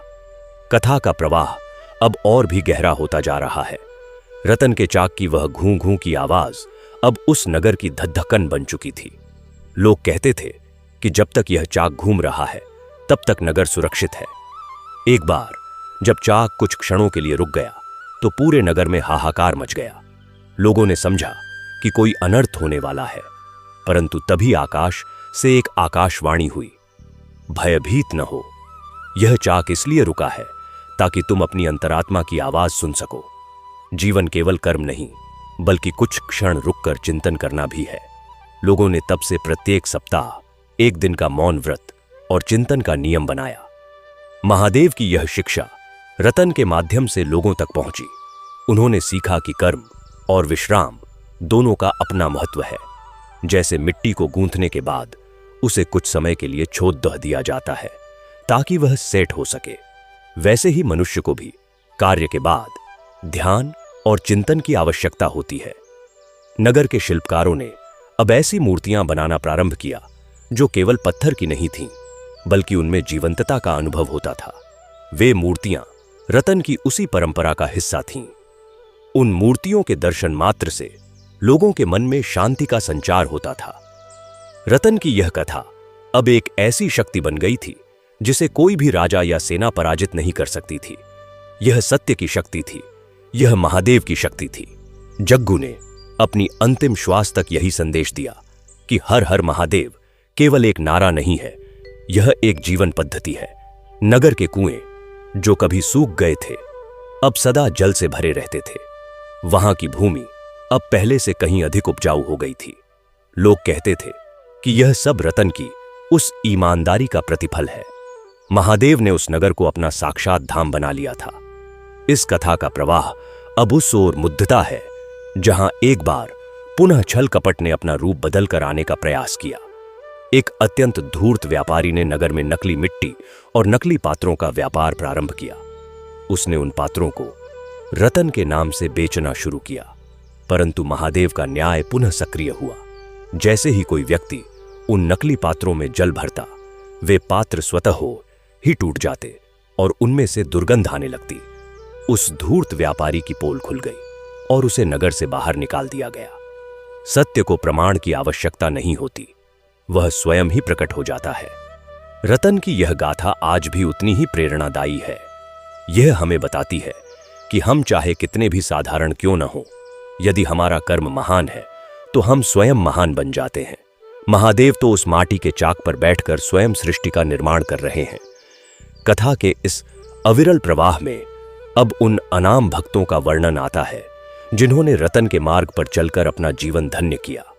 वहां की गलियों में आज भी ऐसे अनेक रतन मिल जाएंगे जो चुपचाप अपना कर्म कर रहे हैं और जिनके मुख पर सदा एयुएम नमः शिवाय का जाप रहता है। नगर के राजा ने अब अपनी मुद्राओं पर भी महादेव और उस मिट्टी के कलश का चित्र अंकित करवाया था। यह इस बात का प्रतीक था कि राज्य की अर्थव्यवस्था भी ईमानदारी और श्रम पर आधारित है। वहां अब कोई भी कर चोरी नहीं करता था, क्योंकि उन्हें ज्ञात था कि वे जो भी कर रहे हैं वह महादेव की सेवा है। रतन की यह कथा उस महासागर के समान है जिसका कोई अंत नहीं। इसके प्रत्येक शब्द में एक नई सीख छिपी है। यह हमें सिखाती है कि कैसे विपरीत परिस्थितियों में भी अपना धैर्य और अपनी निष्ठा बनाए रखनी चाहिए। जब जग्गू ने रतन के बर्तनों पर दूषित जल फेंका, तब रतन ने प्रतिक्रिया के बजाय क्रिया की। उसने रोने के बजाय सफाई की। यही जीवन का वास्तविक सूत्र है। जब परिस्थितियां हमारे विरुद्ध हों तो हमें और भी अधिक शुद्धता और एकाग्रता के साथ अपने कार्य में लग जाना चाहिए। महादेव हमारे परिश्रम को व्यर्थ नहीं जाने देते। वे तो बस हमारे धैर्य की सीमा देखते हैं। नगर का वह शिवालय अब विश्व भर के तीर्थयात्रियों के लिए एक मुख्य केंद्र बन चुका था। वहां आने वाला प्रत्येक व्यक्ति वहां की शांति और ऊर्जा से अभिभूत हो जाता था। वे अपने साथ वहां की थोड़ी सी मिट्टी ले जाते और अपने अपने देशों में जाकर रतन की इस महान गाथा का प्रचार करते। महादेव की वह अहेतुकी कृपा अब संपूर्ण विश्व पर बरस रही थी। लोग मशीनों और कृत्रिमता के चंगुल से मुक्त होकर पुनः स्वाभाविकता की ओर लौट रहे थे। उन्होंने सीखा कि वास्तविक सुख और समृद्धि हृदय की पवित्रता में है। रतन का चाक आज भी घूम रहा है। वह हमारे हृदय की धधक्कन में घूम रहा है। वह हमें निरंतर यह याद दिला रहा है कि हम भी मिट्टी के पात्र हैं और महादेव हमें निरंतर तराश रहे हैं। यदि हम उनके हाथों में स्वयं को सौंप देंगे तो वे हमें एक अत्यंत सुंदर और दिव्य पात्र बना देंगे। इस कथा का प्रवाह अब और भी सूक्ष्म अनुभूतियों की ओर ब्यारैक रहा है। जग्गू के एक शिष्य ने एक बार अनुभव किया कि जब वह मिट्टी गूंथ रहा था तो उसे मिट्टी के भीतर से संगीत सुनाई दे रहा था। वह संगीत और कुछ नहीं बल्कि रतन की उन हजारों सालों की प्रार्थनाओं का प्रतिध्वनि था। नगर के प्रत्येक उत्सव में अब सबसे पहले उस मिट्टी के कलश की पूजा की जाती है। वह कलश एकता और अखंडता का प्रतीक है। राजा हो या रंक, सभी उस कलश के सम्मुख अपना शीश झुकाते हैं। वहां अब कोई भी भेदभाव नहीं है, क्योंकि शिव के दरबार में सब एक हैं। रतन की यह कथा अब उस अनंत के साथ एकाकार हो रही है। यह कथा सदा चलती रहेगी, क्योंकि सत्य सदा जीवित रहता है। महादेव का न्याय सदा बना रहेगा, क्योंकि वे स्वयं सत्य हैं। रतन का श्रम सदा प्रेरणा देता रहेगा, क्योंकि वह निष्काम था। जग्गू का पश्चाताप भी एक महान शिक्षा है। यह हमें बताता है कि यदि हम अपनी भूल सुधार लें तो हम भी महादेव की कृपा के पात्र बन सकते हैं। कोई भी व्यक्ति इतना बुरा नहीं होता कि वह सुधर न सके। महादेव का द्वार सबके लिए खुला है। नगर के उस पुराने शिवालय के प्रांगण में आज भी वह मिट्टी का चाक रखा है। लोग उसे छूकर अपने मस्तक से लगाते हैं। वे जानते हैं कि यह चाक ही उनकी वास्तविक संपदा है। वहां की मिट्टी आज भी चंदन के समान सुगंधित है। कथा का यह प्रवाह अब उन अनकही भावनाओं की ओर मुद्दे रहा है जो केवल अनुभव की जा सकती हैं। जब हम एयूएम नमः शिवाय का जाप करते हैं तो हमें रतन की उसी दृढ़ता का अनुभव होता है। जब हम किसी की सेवा करते हैं तो हमें उसी वृद्ध यात्री की मुस्कान का आभास होता है। महादेव हमारे चारों ओर हैं। वे हमारे पसीने में हैं, वे हमारी मेहनत में हैं, वे हमारी ईमानदारी में हैं। रतन की कथा केवल एक कहानी नहीं है, यह एक जीवंत अनुभव है। यह हमें सिखाती है कि हमें अपने कर्म को कैसे ईश्वर तक पहुंचाना है। नगर के राजा ने अब एक ऐसा नियम बनाया कि राज्य का प्रत्येक निर्माण कार्य मिट्टी और पत्थर से ही होगा, ताकि मजदूरों को काम मिल सके और कला जीवित रहे। यंत्रों का प्रयोग केवल अत्यंत आवश्यक कार्यों के लिए ही किया जाने लगा। रतन की इस कथा का प्रभाव पशु पक्षियों पर भी पड़िड्डा। वहां के पशु भी अब अत्यंत शांत और स्नेही हो गए थे। लोग कहते थे कि यह सब उस दिव्य वातावरण का प्रभाव है जो रतन की भक्ति से उत्पन्न हुआ था। इस कथा का अविरल प्रवाह अब उस बिंदु पर पहुंच गया है जहां शब्द मौन हो जाते हैं और केवल भाव शेष रहता है। रतन, जग्गू और करुणा, ये सब हमारे भीतर के ही विभिन्न स्वरूप हैं। हमें जग्गू के अहंकार को मारना है और रतन की भक्ति को जगाना है। महादेव का डमरू बज रहा है। वह डमरू हमें जगा रहा है। वह कह रहा है कि जागो और अपने वास्तविक स्वरूप को पहचानो। तुम मिट्टी नहीं हो, तुम तो वह चेतना हो जो मिट्टी को आकार देती है। नगर के उस शिवालय में आज भी लोग रात्रि के समय हर हर महादेव का गान करते हैं। उन स्वरों में ऐसी शक्ति है कि वे आकाश के तारों को भी थका देते हैं। वहां की रात्रि भी दिन के समान तेजोमय होती है। रतन की यह गाथा कभी समाप्त नहीं होगी। यह एक पीढ़ी से दूसरी पीढ़ी तक पहुंचती रहेगी। यह हमें सदा यह विश्वास दिलाती रहेगी कि अंततः विजय सत्य और ईमानदारी की ही होती है। छल कपट का स्वर्ण क्षणिक है, परंतु ईमानदारी की माटी शाश्वत है। नगर के बाजारों में अब ऐसी कोई दुकान नहीं थी जहां यंत्रों के बर्तन बिकते हों। लोग अब केवल उन पात्रों को महत्व देते थे जिनमें मानवीय संवेदनाएं और शिव का नाम हो। जग्गू के शिष्यों ने अब विश्व भर में अपनी कला का परचम लहराया था। महादेव की वह परम ज्योति अब पूरे आर्यावर्त को प्रकाशित कर रही थी। रतन का वह फटा हुआ वस्त्र आज भी साक्षात शिव की कृपा का प्रतीक है। जो भी उस वस्त्र को देखता है उसका मन स्वतः ही शिवमय हो जाता है। राजा ने अब उस शिवालय के चारों ओर एक अत्यंत सुंदर उपवन बनवाया है, जहां केवल बिल्वपत्र और शमी के वृक्ष हैं। वहां की वायु में सदा एक पवित्र शीतलता बनी रहती है। लोग वहां बैठकर घंटों ध्यान करते हैं और अपने जीवन के उद्देश्यों को खोजते हैं। कथा का यह प्रवाह अब और भी ऊंचा उठता जा रहा है। रतन की यह गाथा साक्षात महादेव के चरणों में अर्पित है। यह हमें सिखाती है कि हम चाहे कितने भी छोटे हों, हमारा कर्म हमें महादेव तक पहुंचा सकता है। नगर का प्रत्येक नागरिक अब रतन की ही भांति एयुएम नमः शिवाय का अखंड जाप करता है। वहां अब कोई भी रोगी नहीं होता, कोई भी भूखा नहीं सोता। महादेव ने उस नगर को स्वर्ग से भी सुंदर बना दिया है। इस कथा का सार यही है कि कर्म ही पूजा है। छल कपट और अहंकार का अंत निश्चित है। ईमानदारी और भक्ति का फल सदा मीठा और शाश्वत होता है। महादेव के दरबार में न्याय की तुला सदा बनी रहती है। कथा का प्रवाह अब और भी अद्भुत अनुभूतियों की ओर बढ़ रहा है। रतन की झोपड़ी के स्थान पर अब एक ज्योतिर्लिंग प्रकट हुआ है, जिसे कुंभेश्वर महादेव कहा जाता है। लोग कहते हैं कि इस लिंग का निर्माण स्वयं महादेव ने रतन की भक्ति से किया है। नगर के लोग अब अपनी संतानों के नाम रतन और करुणा रखने लगे थे। वे चाहते थे कि उनके बच्चे भी उन्हीं के समान महान और शिव भक्त बने। वहां की शिक्षा पद्धति अब पूर्णतः सेवा और श्रम पर आधारित थी। रतन की यह गाथा अब उस शून्यता में विलीन हो रही है जहां केवल शिव ही शेष हैं, परंतु इस शून्यता से ही पुनः नए सृजन का जन्म होगा। रतन का चाक पुनः घूमेगा और नई माटी को नया आकार देगा। महादेव का वह अहेतुकी नरे न्याय सदा चलता रहेगा। छल कपट की चमक सदा धूल में मिलती रहेगी और ईमानदारी का स्वेद सदा स्वर्ण बनकर चमकता रहेगा। हर हर महादेव का नाद सदा गूंजता रहेगा। नगर के उस पुराने शिवालय के द्वार सबके लिए सदैव खुले रहते हैं। वहां कोई पहरेदार नहीं है, क्योंकि वहां की सुरक्षा स्वयं काल भैरव कर रहे हैं। वहां की मिट्टी आज भी उतनी ही जागृत है जितनी रतन के समय में थी। इस कथा का अविरल प्रवाह अब उस असीम गहराई में उतर रहा है जहां से पुनः नए अध्यायों का जन्म होगा। रतन की भक्ति, जग्गू का पश्चाताप और करुणा की सेवा, ये सब उस महासमुद्र की बूंदें हैं जिसका नाम शिव है। सत्यम शिवम सुंदरम, यही इस कथा का मूल मंत्र है। सत्य ही शिव है और शिव ही सुंदर है। रतन का सत्य ही उसका शिव था और वही उसकी कला की सुंदरता थी। छल कपट से सुंदर वस्तुएं बनाई जा सकती हैं, परंतु सुंदर आत्मा नहीं। नगर के बाजारों में अब ऐसी शांति है जैसे किसी मंदिर के भीतर होती है।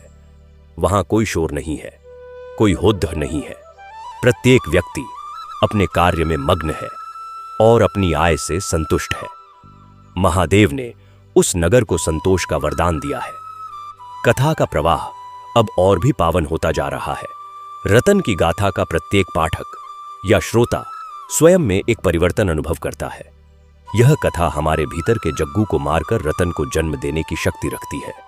महादेव की वह अद्भुत न्याय प्रणाली सदा हमारे चारों ओर सक्रिय रहती है। वे देखते हैं कि हम अपने यंत्रों का प्रयोग कैसे कर रहे हैं और हमारी उंगलियां मिट्टी को छूते समय क्या सोच रही हैं। नगर का वह पार्थिव शिवलिंग आज भी लोगों की श्रद्धा का केंद्र है। लोग वहां अपनी स्वर्ण मुद्राएं चढ़ाने नहीं, बल्कि अपनी अहंकार की बलिस देने आते हैं। वहां की मिट्टी को अपने मस्तक पर लगाना ही सबसे बड़ा आभूषण माना जाता है। रतन का चाक निरंतर घूम रहा है। वह समय के चक्र के समान है। वह हमें बताता है कि परिवर्तन ही नियम है, परंतु भक्ति स्थायी है। जो भक्ति चाक के केंद्र की भांति स्थिर है, वही वास्तविक है। कथा का यह प्रवाह अब उन अनकही रातों की ओर मुद्दता है जब रतन अकेले बैठकर महादेव से बातें करता था। वे संवाद आज भी वहां की दीवारों में गूंजते हैं। वे संवाद हमें बताते हैं कि महादेव कितने सरल और सुलभ हैं। नगर के राजा ने अब एक अत्यंत विशाल पाठशाला की स्थापना की है, जहां केवल हस्तकला की शिक्षा दी जाती है। वहां के शिक्षक स्वयं महादेव को अपना गुरु मानते हैं। वहां का प्रत्येक छात्र रतन की भांति परिश्रमी और ईमानदार है। इस कथा का अविरल प्रवाह अब उस बिंदु पर पहुंच गया है जहां से हम अपने स्वयं के जीवन को देख सकते हैं। क्या हमारे कर्म में भी रतन जैसी ईमानदारी है? क्या हम भी महादेव के न्याय पर विश्वास रखते हैं? महादेव का डमरू बज रहा है, वह हमें बुला रहा है। वह कह रहा है कि मिट्टी में मिल जाओ ताकि तुम पुनः नया जन्म ले सको। अहंकार को भस्म कर दो ताकि तुम पवित्र हो सको। नगर की वह नदी आज भी उसी वेग से बह रही है। वह नदी हमें बताती है कि जीवन एक प्रवाह है। रतन की भक्ति भी उसी प्रवाह का हिस्सा थी। वह प्रवाह कभी नहीं रुकेगा, क्योंकि उसका उद्गम महादेव के चरणों में है। रतन, जग्गू और करुणा की यह त्रिवेणी हमारे मनों के मैल को धोने के लिए पर्याप्त है। यह कथा हमें सदा यह याद दिलाती रहेगी कि अंततः विजय सत्य की ही होती है। छल कपट का कोई भविष्य नहीं है। नगर के उस शिवालय में आज भी लोग मिट्टी के पात्रों में ही भोजन करते हैं। वे पात्र उन्हें रतन के श्रम और शिव की करुणा का स्मरण कराते हैं। वहां की सादगी ही उसकी सबसे बड़दिद्धी सुंदरता है। कथा का प्रवाह अब और भी अलौकिक होता जा रहा है। महादेव की वह दिव्य छाया उस नगर पर सदैव बनी रहेगी। रतन का वह चाक सदा घूमता रहेगा और मानवता को नया आकार देता रहेगा। AUM नमः शिवाय, यह मंत्र ही इस कथा की श्वास है। यह मंत्र ही हमें उस परम सत्य तक पहुंचाएगा जहां रतन आज भी महादेव की गोद में विश्राम कर रहा है और जहां जग्गू जैसे अनगिनत भक्त अपने पापों को धोकर पावन हो रहे हैं। कथा के इस अविरल प्रवाह में अब उस क्षण का पुनः स्मरण आता है जब जग्गू ने रतन के बर्तनों पर दूषित जल फेंका था। आज वह दूषित जल अमृत बन चुका है। महादेव विष को अमृत बनाने की कला जानते हैं। नगर का प्रत्येक नागरिक अब एक महान शिल्पकार बन चुका है। वे अपने जीवन को शिल्प मानकर गेरच रहे हैं। वहां अब कोई भी अनपेरच नहीं है, क्योंकि शिव का नाम ही सबसे बड़दिद्धी शिक्षा है। रतन की इस अमर गाथा का अंत नहीं है, क्योंकि शिव का अंत नहीं है। यह कथा निरंतर बहती रहेगी और हमारे मनों के अंधकार को मिटाती रहेगी। यह हमें सदा यह विश्वास दिलाती रहेगी कि हमारे पसीने की एक एक बूंद का हिसाब रखा जा रहा है। महादेव का वह वृद्ध यात्री वाला स्वरूप आज भी हमारे आसपास है। वे किसी भी रूप में आ सकते हैं। वे हमारे कर्मों की परीक्षा ले सकते हैं। क्या हम उन्हें पहचानने के लिए तैयार हैं? क्या हमारा हृदय इतना शुद्ध है कि हम साक्षात महादेव को देख सकें? रतन ने उन्हें पहचान लिया था, क्योंकि उसका हृदय शुद्ध था। जग्गू उन्हें नहीं पहचान पाया, क्योंकि उसका हृदय लालच से भरा था। पहचान की शक्ति हमारे भीतर की पवित्रता पर निर्भर करती है। नगर के उस पुराने शिवालय के प्रांगण में आज भी वह मिट्टी की सोंधी सुगंध व्याप्त है। वह सुगंध हमें बताती है कि महादेव यहीं हैं। वे कहीं दूर कैलाश पर नहीं, बल्कि हमारे कर्मों में, हमारी ईमानदारी में और हमारी श्रद्धा में हैं। कथा का यह प्रवाह अब और भी सघन होता जा रहा है। रतन की झोपड़ी की वह फटी हुई छत अब एक नक्षत्र मंडल के समान चमकती है। वहां की मिट्टी अब साक्षात विभूति बन चुकी है।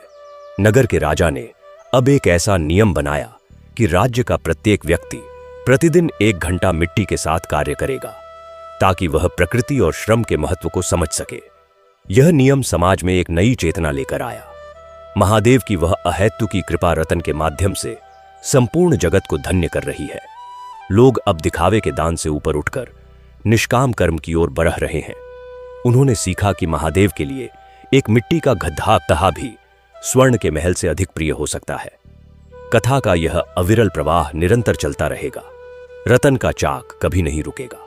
जग्गू का पश्चाताप कभी निष्फल नहीं होगा। करुणा की सेवा कभी विस्मृत नहीं होगी। महादेव का न्याय सदा बना रहेगा। AUM नमः शिवाय, यही अंतिम सत्य है। यही वह शक्ति है जिसने एक निर्धन कुंभकार को अमर बना दिया। यही वह शक्ति है जो हमारे जीवन को भी सार्थक बना सकती है। नगर के उस शिवालय में आज भी वह अजनबी यात्री का फटा हुआ वस्त्र रखा है।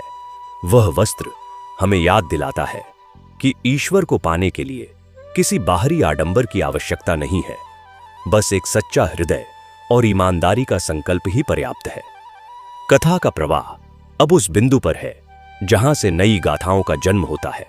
रतन के जीवन की प्रत्येक घटना एक नए महाकाव्य की नींव है। उसकी भक्ति का विस्तार आकाश से भी ऊंचा है और पाताल से भी गहरा है। महादेव के उस वृद्ध यात्री स्वरूप की वह मधुर मुस्कान आज भी हवा में तैर रही है। वह मुस्कान हमें बता रही है कि डरो मत, मैं तुम्हारे साथ हूं। अपनी मेहनत जारी रखो और हर हर महादेव कहते रहो। नगर की मिट्टी आज भी रतन के पसीने की खुशबू देती है। वहां के कुंभकार आज भी चाक घुमाने से पहले महादेव से अनुमति मांगते हैं। वे जानते हैं कि वे जो कर रहे हैं वह एक दिव्य नृत्य है। रतन, जग्गू और करुणा की इस पवित्र कथा का यह प्रवाह अब उन हृदयों में समाहित हो रहा है जो सत्य की खोज में हैं। यह कथा हमें सदा जागृत रखेगी और हमें पतन से बचाएगी। महादेव का डमरू बज रहा है, डम डम डम। यह हमारे भीतर के जद्धत्व को तोड़ दे रहा है। यह हमें चेतना की नई ऊंचाइयों पर ले जा रहा है। रतन का चाक घूम रहा है, घूं घूं घूं। यह हमें कर्म की गति सिखा रहा है। सत्य ही शिव है, कर्म ही भक्ति है, ईमानदारी ही सबसे बढ़ा चमत्कार है। रतन की यह कथा इसी परम सत्य का उद्घोष करती रहेगी। युग बदलेंगे, सभ्यताएं आएंगी और जाएंगी, परंतु रतन की यह शिव गाथा सदा अमर रहेगी। ओम नमः शिवाय। यही वह चाबी है जिससे महादेव के हृदय का द्वार खुलता है। रतन ने वह चाबी पा ली थी। क्या हम भी उस चाबी को पाने के लिए तैयार हैं? क्या हम अपने पसीने को गंगा जल बनाने के लिए तैयार हैं? महादेव का न्याय निष्पक्ष है। वे चमक नहीं, गुण देखते हैं। वे छल नहीं, सत्य देखते हैं। वे यंत्र नहीं, हृदय देखते हैं। रतन की गाथा इसी महान सत्य का जीवंत प्रमाण है। नगर के उस शिवालय की मिट्टी से आज भी एक अद्भुत ऊर्जा निकलती है। जो भी वहां बैठता है वह स्वतः ही शिव के ध्यान में लीन हो जाता है। वहां की सादगी ही उसकी सबसे बड़ी दिव्यता है। कथा का यह प्रवाह अब और भी ऊपर उठ रहा है। यह कथा साक्षात महादेव की श्वासों में समाहित हो रही है। रतन, जग्गू और करुणा अब अलग अलग नहीं है। वे सब शिवमय हो चुके हैं। आर्यावर्त के इस नगर की यह गाथा पूरे विश्व के लिए एक वरदान है। यह हमें सिखाती है कि कैसे एक साधारण सा कुंभकार भी ईश्वर का प्रिय बन सकता है। बस उसकी मेहनत में महादेव का नाम और उसके पसीने में ईमानदारी होनी चाहिए। हर हर महादेव का यह नाद हमारे जीवन के हर संकट को दूर करने में सक्षम है। रतन की निष्ठा ने सिद्ध कर दिया कि ईश्वर कहीं बाहर नहीं, बल्कि हमारे कर्मों की पवित्रता में है। कथा का यह अविरल प्रवाह निरंतर चलता रहेगा। रतन का वह चाक, जग्गू का पश्चाताप और महादेव का वह फटा हुआ वस्त्र, ये सब हमें सदा सत्य का मार्ग दिखाते रहेंगे। महादेव की कृपा हम सब पर बनी रहे। नगर के उस पुराने शिवालय के पास आज भी वह मिट्टी का चाक रखा है जो स्वतः ही घूमता प्रतीत होता है। लोग कहते हैं कि वह चाक सृष्टि की गति का प्रतीक है। रतन की भक्ति ने उसे अचल से सजीव बना दिया था। महादेव के नौ न्याय की यह कथा उन लोगों के लिए एक औषधि है जो संसार के छल कपट से आहत हैं। यह उन्हें बताती है कि तुम्हारा रक्षक साक्षात महाकाल है। वह सब देख रहा है और समय आने पर वह तुम्हारे अपमान का उत्तर चमत्कार से देगा। रतन की इस अमर गाथा का प्रत्येक क्षण एक नई आशा का संचार करता है। यह हमें सिखाती है कि दिखावे की दुनिया में अपनी मौलिकता मत खोना। माटी के पात्र भले ही स्वर्ण के समान न चमके, परंतु वे प्यास बुझाने की सामर्थ्य रखते हैं। यही जीवन का वास्तविक उद्देश्य है, दूसरों की प्यास बुझाना, दूसरों के काम आना और अपने कर्म को शिव को सौंप देना। रतन ने यही किया और वह अमर हो गया। जग्गू ने यही सीखा और वह मुक्त हो गया। करुणा ने यही अपनाया और वह दिव्य हो गई। महादेव का डमरू पुनः बजा है। वह संकेत दे रहा है कि कर्म की इस माटी को पुनः गूंथने का समय आ गया है। ओम नमः शिवाय का जाप करते हुए अपने जीवन को एक नया आकार दो। नगर के उस शिवालय की शांति आज भी वैसी ही बनी हुई है।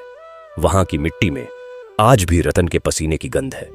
महादेव वहां आज भी एक साधारण यात्री के रूप में अदृश्य होकर घूमते हैं। क्या पता वे आपके द्वार पर भी आ जाएं। तैयार रहिए।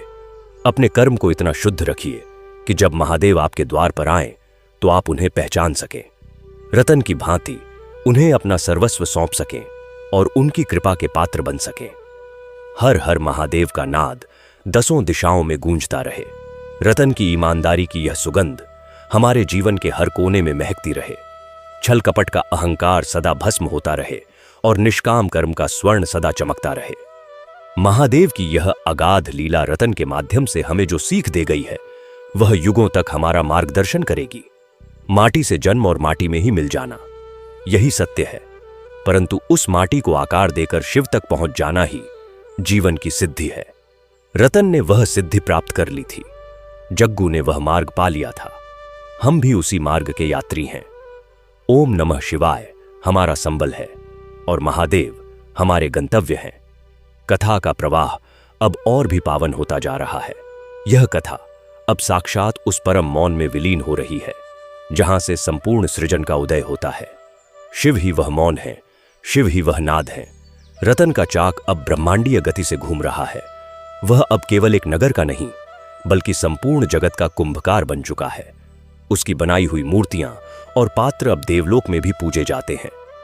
महादेव के न्याय की यह अद्भुत कथा हमारे हृदय में सदा जीवित रहे। यह हमें पाप से बचाए और पुण्य की ओर प्रेरित करे। रतन, जग्गू और करुणा की यह त्रिवेणी हमारे मनों को पवित्र करती रहे। हर हर महादेव का जाप करते हुए रतन अपनी झोपड़ी से बाहर निकलता था और ओम नमः शिवाय कहते हुए वह मिट्टी को आकार देता था। यही उसकी साधना थी और यही उसका जीवन था। हमारा जीवन भी ऐसा ही शिवमय हो जाए, यही इस कथा की अंतिम कामना है। महादेव की कृपा हम सब पर अनवरत बरसती रहे। रतन की ईमानदारी की यह सुगंध हमारे प्राणों में बस जाए। नगर का वह शिवालय आज भी सत्य की गवाही दे रहा है। वहां की मिट्टी आज भी रत्न के समान बहुमूल्य है। महादेव का वह फटा हुआ वस्त्र आज भी वहां की सबसे बढ़ती निधि है। इस कथा का प्रवाह अनंत है। यह हमारे भीतर सदा बहती रहे और हमें महादेव के समीप ले जाए। रतन की वह अगाध भक्ति हमारे मनों के अंधकार को सदा के लिए मिटा दे। ओम नमः शिवाय। हर हर महादेव। जय शिव शंभू। नगर की उन गलियों में जहां रतन चला था, आज भी एक विशेष प्रकार की ऊर्जा का अनुभव होता है। लोग वहां नंगे पैर चलते हैं ताकि उस भूमि की पवित्रता बनी रहे। महादेव ने उस नगर को अपनी करुणा से सदा के लिए अमर कर दिया है। रतन की गाथा का हर एक मिट्टी का कण अब एक सितारे के समान चमक रहा है। उसकी मेहनत अब उस आकाश का हिस्सा बन गई है जहां से महादेव हमें देख रहे हैं।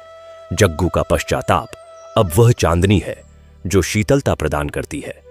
महादेव के न्याय का यह रथ सदा चलता रहेगा, यह कभी नहीं रुकेगा। छल कपट का अंत निश्चित है, ईमानदारी की माटी शाश्वत है। हर हर महादेव का यह गान सदा गूंजता रहेगा। कथा का प्रवाह अब और भी अलौकिक होता जा रहा है। रतन की झोपड़ी के पास से बहने वाली वह नदी आज भी उसी मधुर संगीत के साथ बह रही है। वह संगीत कह रहा है, सत्य ही शिव है, कर्म ही पूजा है। नगरवासी अब अपनी हर नई शुरुआत रतन के उसी शिवालय से करते हैं। वहां की मिट्टी का तिलक अपने मस्तक पर लगाते हैं। वे जानते हैं कि यह तिलक उन्हें बुराइयों से बचाएगा। महादेव की वह परम ज्योति हम सबके भीतर प्रज्वलित हो। रतन की वह ईमानदारी हमारे कर्मों में झलके। जग्गू का वह समर्पण हमारे स्वभाव में आए। ओम नमः शिवाय कि वह गूंज हमारी श्वासों में समा जाए। रतन की यह कथा उस महाकाव्य की भांति है जिसके पन्ने कभी खत्म नहीं होते। यह हमें सदा नई अनुभूतियां प्रदान करती रहेगी। महादेव का न्याय सदा हमारा मार्गदर्शन करता रहेगा। कथा का यह अविरल प्रवाह अब उस शून्यता की ओर बढ़ रहा है जहां केवल शिव ही शिव हैं। रतन, जग्गू, करुणा और हम सब अंततः उसी शिव में विलीन होने के लिए बने हैं। ओम नमः शिवाय। हर हर महादेव। जय शिव शंभू। नगर की मिट्टी आज भी बोलती है। वह कहती है कि डरो मत, कर्म करो, महादेव तुम्हारे साथ है।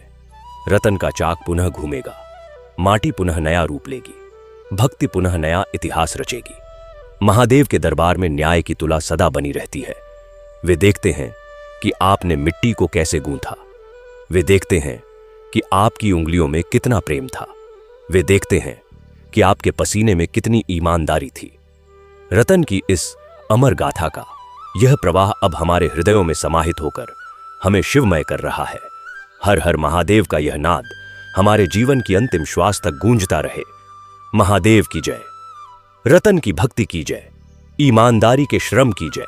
ओम नमः शिवाय मंत्र की जय। कथा का यह प्रवाह अब और भी ऊपर उठता हुआ उस अनंत ज्योति में विलीन हो रहा है। हर हर महादेव। ओम नमः शिवाय। जय शिव शंभू।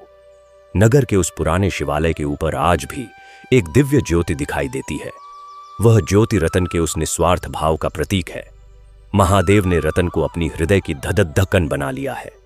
नगरवासी अब अपने घरों में मिट्टी के पात्रों की ही पूजा करते हैं। वे जानते हैं कि साक्षात महादेव इन्हीं पात्रों में निवास करते हैं। रतन की वह फटी हुई धोती आज भी वहां की सबसे बड़ढड़ी शक्ति है। हर हर महादेव का यह स्वर 10 दिशाओं में सदा गूंजता रहे। रतन की ईमानदारी का यह स्वर्ण सदा चमकता रहे। महादेव का वह वृद्ध यात्री स्वरूप सदा हमारे आसपास बना रहे। कथा का प्रवाह अनंत है। ओम नमः शिवाय। हर हर महादेव। जय शिव शंभू। नगर की गलियों में रतन की यादें आज भी ताजा हैं। वहां का प्रत्येक बच्चा रतन की गाथा जानता है। वहां अब कोई भी लालची नहीं है, क्योंकि महादेव का डर और रतन का प्रेम सबके हृदय में है। महादेव की यह अद्भुत लीला रतन के माध्यम से सदा चलती रहेगी। छल कपट का नाश होता रहेगा। सत्य का सूर्य सदा उदित रहेगा। ओम नमः शिवाय की गूंज सदा बनी रहेगी। नगर के उस शिवालय की सीढ़ियों पर बैठकर आज भी लोग शांति का अनुभव करते हैं। वहां का वातावरण ही ऐसा है कि मन स्वतः ही प्रभु में लीन हो जाता है।